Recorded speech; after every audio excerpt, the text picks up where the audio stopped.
আমাকে একজন প্রশ্ন করেছিলেন, ভগবানকে যে তুমি ভোগ লাগাও সে কি খায়? আমি বললাম ভগবান খায় না, কিন্তু আমাদের ভাবটুকুই দেখেন, কতটা ওনার জন্য ভক্তি ভরে ভালোবেসে ভোগ দিই। যেটাই দিই সেটাই তিনি নেন।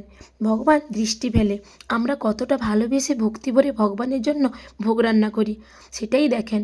যেমন ধরুন, দুর্যোধন সোনার থালায় রাজভোগ সাজিয়েছিলেন ভগবান শ্রীকৃষ্ণের জন্য, কিন্তু ভগবান সেই ভোগ গ্রহণ করেননি। তিনি বিদুরের ঘরে গিয়ে কলার খোসা খেলেন। এর দ্বারা আমরা কি বুঝলাম? দুর্যোধন অহংকারে ভগবানকে ভোগ দিয়েছিলেন, কিন্তু বিদুরের স্ত্রী ভালোবেসে কলা ফেলে কলার খোসা দিলেন, সেটাই তিনি ভগবান গ্রহণ করলেন। তো আমরাও ভগবানকে ভক্তি ভরেও ভালোবেসে ভোগ লাগালে অবশ্যই ভগবান গ্রহণ করবেন। কারণ এটা তো ভগবানেরই সম্পত্তি। ভগবানকে আবার আমরা নতুন করে কী দিতে পারি? আমাদের এই ভক্তি ভালোবাসাটাইটুকু দিতে পারি। রাধে রাধে।